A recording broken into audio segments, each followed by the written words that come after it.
Bismillahirrahmanirrahim. Assalamualaikum warahmatullahi wabarakatuh. Selamat pagi, salam sejahtera bagi kita semuanya. Om Swastiastu, Namo Buddhaya, salam kebajikan. Yang saya hormati para Menteri Kabinet Indonesia Maju, yang saya hormati Gubernur Provinsi Jawa Tengah, yang saya hormati pimpinan dan anggota Majelis Wali Amanat Universitas 11 Maret, yang saya hormati Bapak Rektor beserta seluruh jajaran Rektorat UNS, yang saya hormati pimpinan dan anggota Dewan Profesor UNS, seluruh sivitas akademika UNS, Bapak Ibu hadirin undangan yang berbahagia.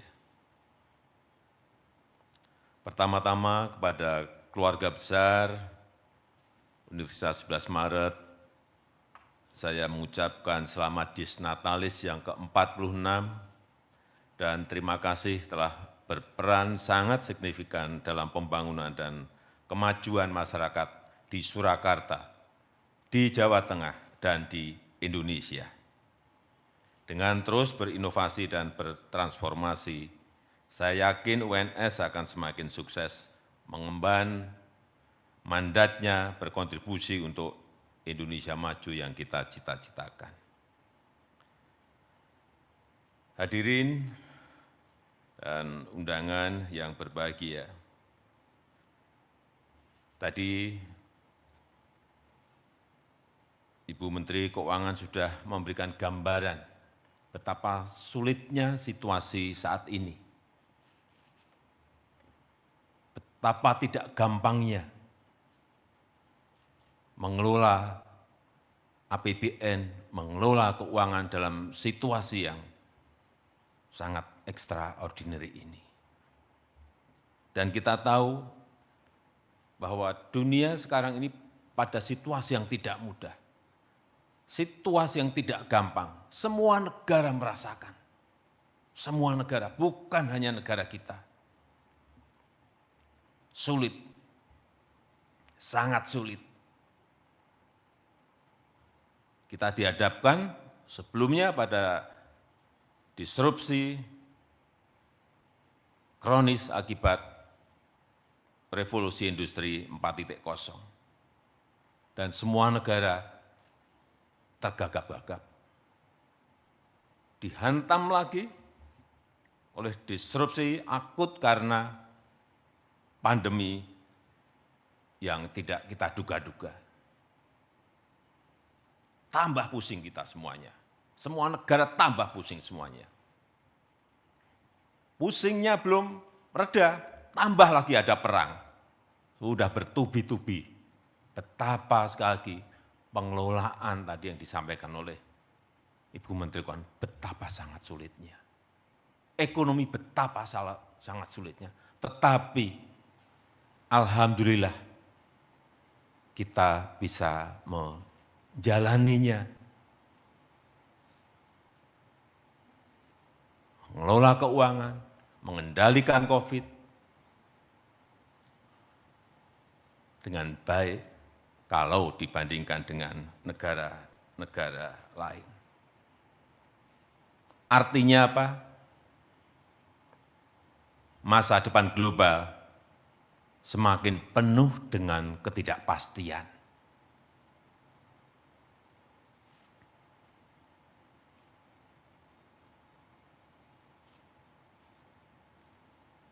Dua hari yang lalu,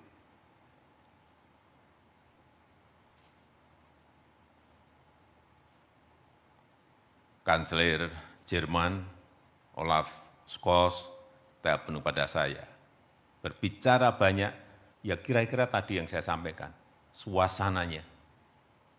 Kemarin telepon lagi siang, juga Perdana Menteri Kishida dari Jepang, menyampaikan hal yang sama.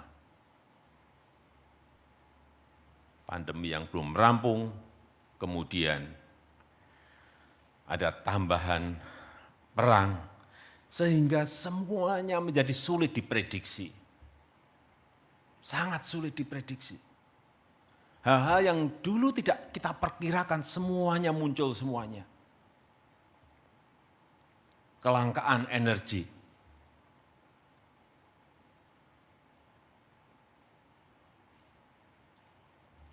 Sekarang semua negara mengalami.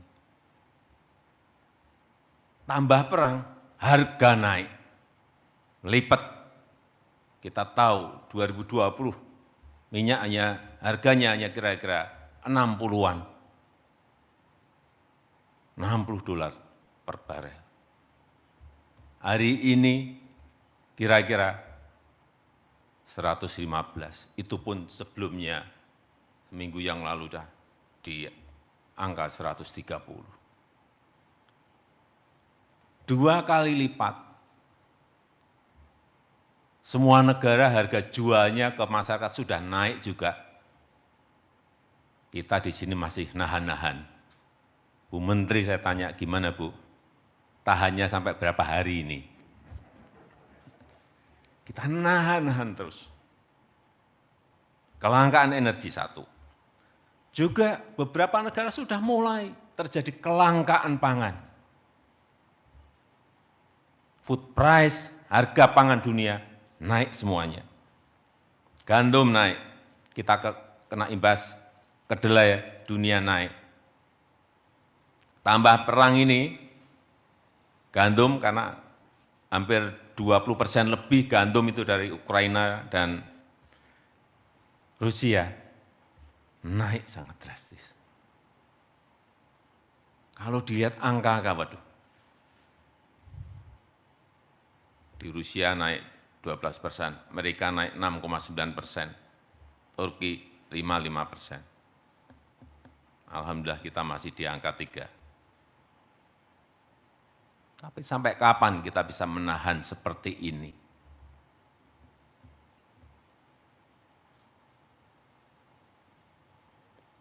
Kelangkaan kontainer. Loh, kalau keadaan normal kontainer itu cari berapapun, gampang banget. Sekarang karena tadi disrupsi tadi menjadi langka. Akhirnya apa? Harga kontainer naik berlipat-lipat.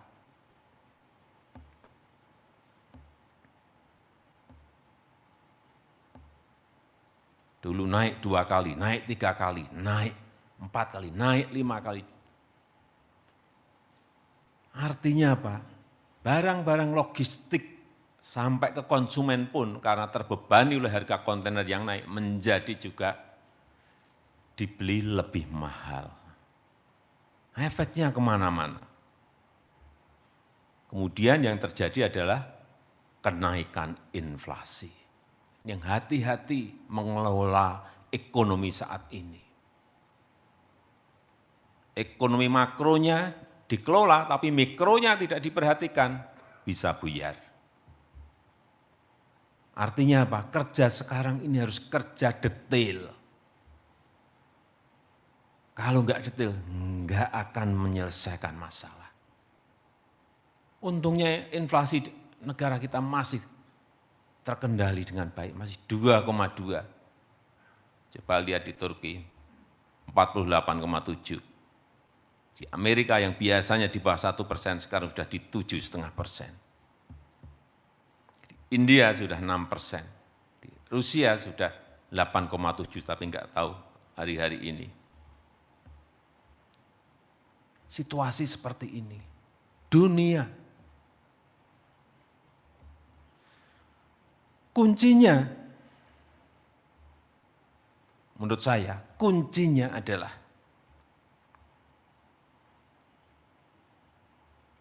kecepatan berubah. Dan bisa memanfaatkan peluang-peluang yang ada. Ini yang akan kita lakukan.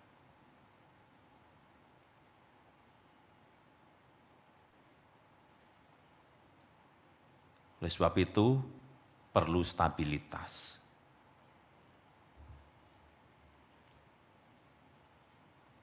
Yang kita lakukan, transformasi ekonomi. Dalam posisi seperti ini, keberanian transformasi ekonomi ini akan memberikan manfaat dan memberikan peluang jangka panjang kita akan menjadi lebih baik. Sudah sering saya sampaikan, karena kita sudah bertahun-tahun, berpuluh-puluh tahun, ratus tahun kita selalu ekspor yang namanya bahan mentah.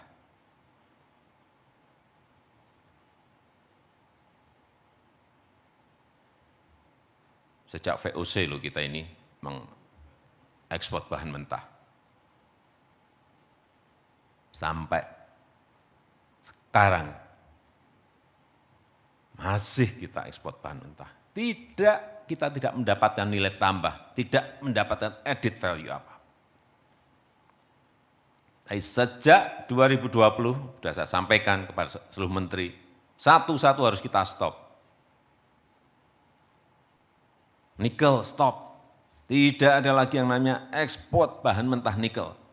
Raw material enggak ada lagi diekspor. Nikel stop. Apa yang terjadi? 7 tahun yang lalu kita ekspor nikel bahan mentah kira-kira 1 sampai 1,5 miliar US dollar. Berarti kira-kira 15 sampai 20 triliun rupiah. Karena kita stop dan muncul yang namanya industrial downstreaming, hilirisasi, industrialisasi.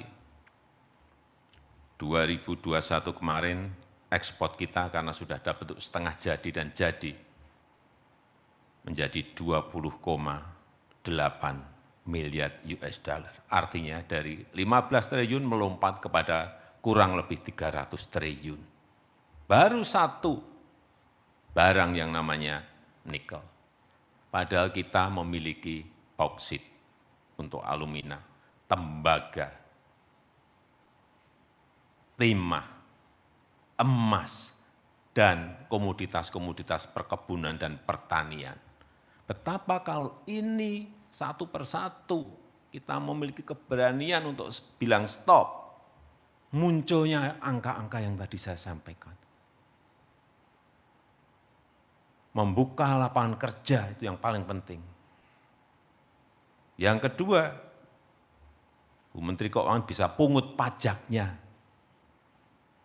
PPh-nya ambil, PPN-nya ambil lebih gede. Biaya ekspor, NBP, penerimaan negara bukan pajak, dapat semuanya. Tapi begitu kita bilang stop nikel, stop ekspor bahan mentah nikel, ya kita digugat sama Uni Eropa, belum rampung sampai sekarang. Enggak apa-apa, ini belum rampung, saya sudah perintah lagi boksit tahun ini stop, biar digugat lagi. Boksit stop tahun depan, stop lagi tembaga atau timahnya, biar digugat lagi. Enggak apa-apa, digugatin terus. Belum tentu kita kalah, tapi belum tentu juga kita menang. Tapi keberanian itu harus kita lakukan. Kalau kita enggak pernah mencoba, kita enggak akan tahu kita menang atau kalah, kita benar atau enggak benar. Tapi yang ini benar, stop itu benar. Kita tahu karena dari 15 triliun melompat menjadi 300 triliun. Apa yang terjadi kalau ini kita stop semuanya? Investasi di dalam negeri akan naik tinggi sekali. Yang dari luar masuk juga ada capital inflow yang itu juga akan memunculkan nilai tambah yang luar biasa. Dan barang-barang seperti lithium baterai, EV baterai, kendaraan listrik, nanti sodium ion, semikonduktor, semuanya akan diproduksi di dalam negeri. karena bahan bakunya kita stop. Mereka, saya sampaikan saat G20 di Italia, Indonesia ini tidak tertutup, kita ini terbuka. Tapi industrinya jangan di tempatmu terus dong. Separuh bawa di Indonesia, atau semuanya bawa di Indonesia, kita terbuka. Bisa kamu kerjasama dengan BUMN kita, bisa kamu kerjasama dengan swasta kita, atau kamu sendirian juga enggak apa-apa. Tapi di Indonesia, enak banget kita storin mereka bahan bakunya. Nilai tambahnya bisa 14 kali sampai 20 kali lipat dari kalau kita hanya store material. Enak banget. Pajak mereka yang dapat, pembukaan lapangan pekerjaan mereka yang dapat, harus kita dapat apa?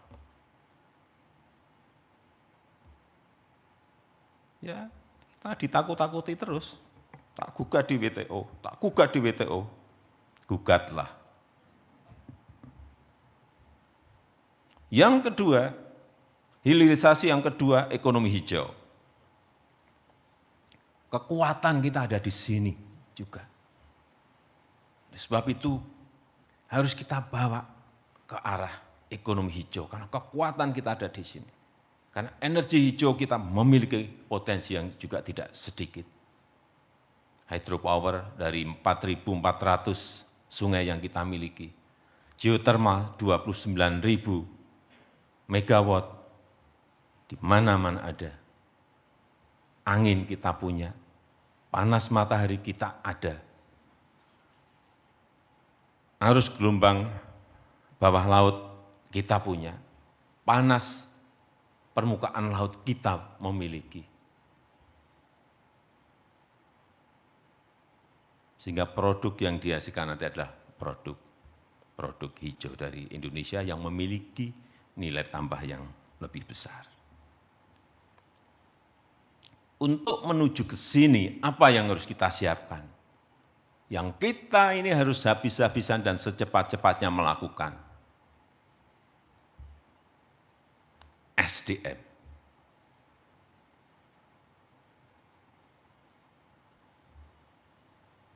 Pengembangan SDM harus berubah. Dan harus cepat berubahnya. Hati-hati, saya ingin mengingatkan kepada UNS. UNS sekarang ini sudah menjadi kapal besar. Nah, kapal besar ini kalau mau merubah itu juga pelan-pelan. Padahal yang dibutuhkan adalah kecepatan.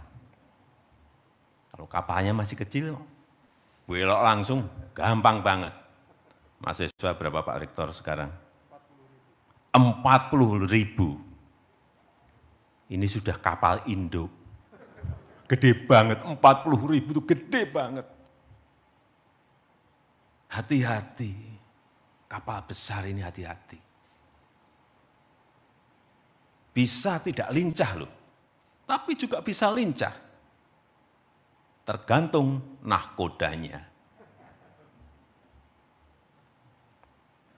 Karena seperti yang tadi saya sampaikan, seluruh organisasi, termasuk lembaga pendidikan tinggi, termasuk universitas, harus lincah, harus cepat belajar dengan perubahan-perubahan yang ada, harus updated, harus. Tapi hati-hati tadi, kapal besar. Karena dunia berubah begitu sangat cepatnya. Ilmu pengetahuan juga berkembang sangat cepat sekali. Saya kadang-kadang nggak ngerti betul. Muncul ini apa sih barang ini? Muncul yang barang apa? Muncul lagi, muncul lagi, muncul lagi.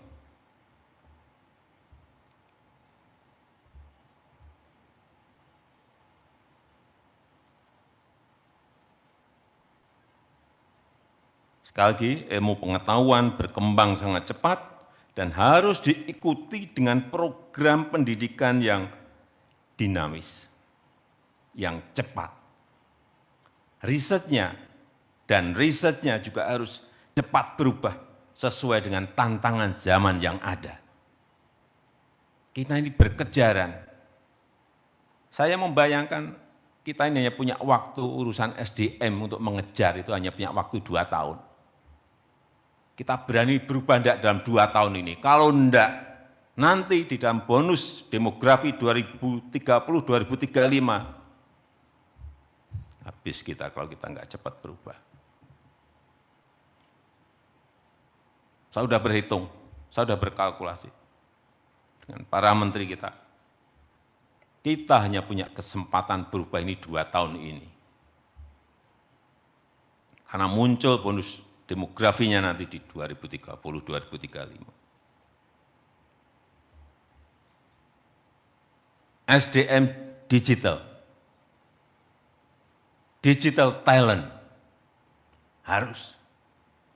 Karena semua sekarang ini kejar-kejaran semua negara ke sini. Digital talent ini penting. AI, cloud computing, digital design, digital marketing, blockchain, semuanya. Barang ini apa? Barang ini harus kita miliki, SDM-SDM itu. Sehingga saya sangat setuju yang sering disampaikan oleh Mendikbud, kampus merdeka.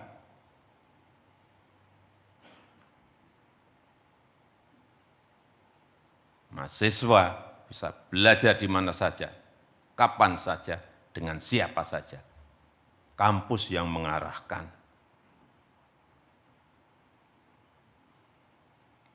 Saya senang, mahasiswa sekarang bisa belajar di industri. 1 semester, artinya apa? Industri menjadi bagian dari universitas.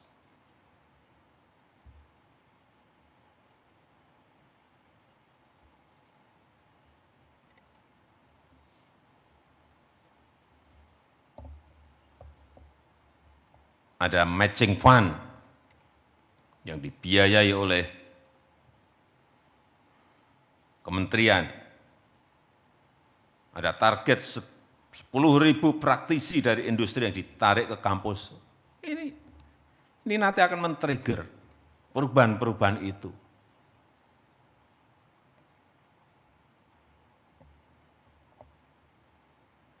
Sekali lagi, kalau ini tidak kita lakukan dalam 2 tahun ini, saya membayangkan di 2030-2035, berat. Kita akan berat. Sehingga saya minta yang namanya program studi. Program studi sekarang ini mungkin hanya relevan 5 tahun loh. Hati-hati dengan kecepatan perubahan zaman seperti ini. Yang sekarang masih banyak yang sudah 20 tahun, 30 tahun enggak berubah.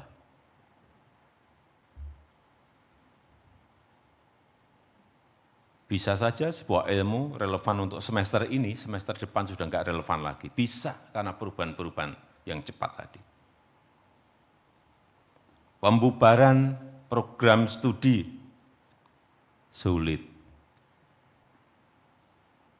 Sulit. Saya sudah mendengar dari beberapa universitas, sulit. Saya belum mendengar dari UNS. Pembentukan program studi juga sulit. Padahal setahu saya kewenangannya sudah didelegasikan kepada perguruan tinggi BUMN. Betul Pak Rektor? Sudah didelegasikan loh. Jangan nyala-nyalain lagi kementerian.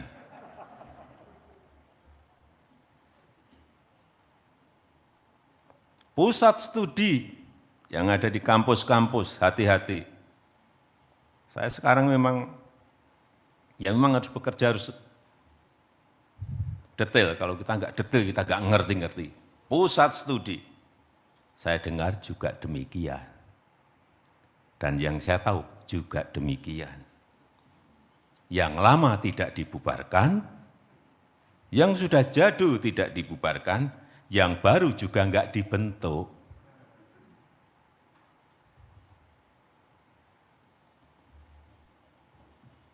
Ini tantangan kita